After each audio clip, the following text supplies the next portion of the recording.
নিজের তৈরি উড়োজাহাজ নিয়ে আকাশে উড়লেন মানিকগঞ্জের ছেলে জুলহাস। 4 বছরের চেষ্টায় নিজের তৈরি আরশি উড়োজাহাজ নিয়ে আকাশে উড্ডয়ন করলেন ইলেকট্রিক মিস্ত্রি জুলহাস মোল্লা। স্টাফ রিপোর্টার আবু রায়হানের তথ্যচিত্রে বিস্তারিত। মঙ্গলবার সকালে মানিকগঞ্জের শিবালয় উপজেলার যমুনার চরে জেলা প্রশাসক সহ স্থানীয় উৎসুক জনতার সামনে জুলহাস তার নিজের হাতে তৈরি উড়োজাহাজ নিয়ে আকাশে উড্ডয়ন করে সবাইকে তাক লাগিয়ে দেন। জুলহাস মোল্লা জানান, তার বাড়ি দৌলতপুর উপজেলার বাঘুটিয়া গ্রামে। সেখানে 2014 সালে জিয়নপুর উচ্চ বিদ্যালয় থেকে এসএসসি পাশ করেন।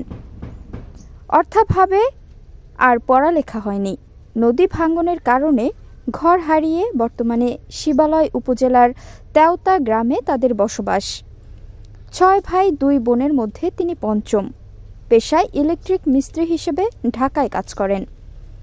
তিনি জানান, গত 4 বছর আগে হঠাৎ মাথায় আসে ছোট ছোট রিমোট কন্ট্রোলার বিমান তৈরি করার। এর কিছুদিন পরে আল্ট্রালাইট বিমান তৈরির কথা মাথায় আসে, কিন্তু সেটা তৈরি করে তেমন সাফল্য আসেনি। পরে গত 1 বছর চেষ্টা করে এই বিমানটি তৈরি করতে সক্ষম হন। মূলত টাকার জোগান না থাকায় পাম্প ইঞ্জিন আর অ্যালুমিনিয়াম এসএস দিয়ে মূলত বিমানটি তৈরি করা হয়। বিমানটির ওজন রয়েছে 100 কেজি। গতি পরিমাপের জন্য লাগানো হয়েছে একটি ডিজিটাল মিটার। পাখা তৈরি করা হয়েছে অ্যালুমিনিয়াম দিয়ে। ইঞ্জিন চলে অকটেন অথবা পেট্রোল দিয়ে। জুলহাস মোল্লা জানান, উড়োজাহাজটির ঘন্টায় সর্বোচ্চ গতিবেগ 70 কিলোমিটার। গত কয়েকদিন আগে উড়োজাহাজটি সফলভাবে আকাশে উড্ডয়ন করতে সক্ষম হয়। আমি জীবনে কোনোদিনও উড়োজাহাজে উঠিনি। এখন নিজের তৈরি উড়োজাহাজ দিয়ে আকাশে উড়ে স্বপ্নও পূরণ করছি। তিনি বলেন, প্রথম দিকে পরিবার ও এলাকাবাসী পাগল মনে করেছেন, তবে এখন সবাই উৎসাহ আর বাহবা দিচ্ছে। সরকারি কিংবা বেসরকারিভাবে প্রশিক্ষণ ও সহায়তা পেলে এ নিয়ে কাজ করে যাওয়ার আগ্রহ দেখান তিনি। জুলহাস দাবি করে বলেন, আমার আগে কেউ বাংলাদেশে নিজে বিমান তৈরি করে আকাশে উঠতে পারেনি, তবে অনেকেই চেষ্টা করেছিল। জুলহাসের ছোট ভাই নয়ন মোল্লা জানান, শুরু থেকেই আমি ভাইয়ের সঙ্গে ছিলাম। সব কাজ আমি সাথে থেকে করেছি। আমরা কোনো সময় দমে যাইনি। গত 1 বছর দিনে আমরা 5 থেকে 6 ঘন্টা বিমান তৈরি করতে গবেষণা ও কাজ চালিয়ে গেছি। জুলহাসের বাবা জলিল মোল্লা বলেন, জুলহাস ছোটবেলা থেকেই বিভিন্ন ধরনের প্লাস্টিকের জিনিস নিয়ে ঘাটাঘাটি করত।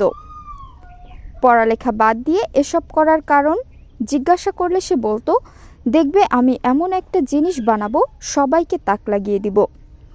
আজ ছেলে সবাইকে তাক লাগিয়ে দিয়েছে। ছেলের তৈরি বিমান আজ আকাশে উড়েছে। এখন সরকার যদি পাশে দাঁড়ায় তবেই জুলহাসের স্বপ্ন বাস্তবায়ন হবে। জাফরগঞ্জ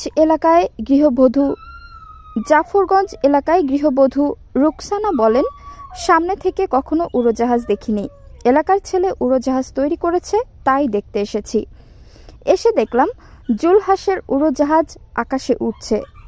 তেওতা ইউনিয়নের চেয়ারম্যান মোহাম্মদ মোশরাফ হোসেন জানান, জুলহাসকে নিয়ে আমরা গর্ব করি। এখন সরকারিভাবে ওর প্রশিক্ষণ ও সহায়তার প্রয়োজন। 3 থেকে 4 মিনিট জুলহাসের উড়োজাহাজ আকাশে উড্ডয়ন করে আবার নেমে আসে। আজ বেশি বাতাস থাকায় ঝুঁকি এড়াতে আর বেশিক্ষণ বিমানটি আকাশে উড়ানো যায়নি। মানিকগঞ্জ জেলা প্রশাসক ডক্টর মনোয়ার হোসেন মোল্লা বলেন, সংবাদ পেয়ে আজ জুলহাসের উড়োজাহাজ দেখতে এসেছি। আমি সংশ্লিষ্টদের সঙ্গে কথা বলে জুলহাসকে প্রয়োজনীয় সহায়তার বিষয়ে চেষ্টা করব। সত্যি প্রত্যন্ত গ্রামের একটি ছেলের এমন আবিষ্কার সবাইকে মুগ্ধ করেছে। সঙ্গীতা বিশ্বাস, সুন্দরবন 24।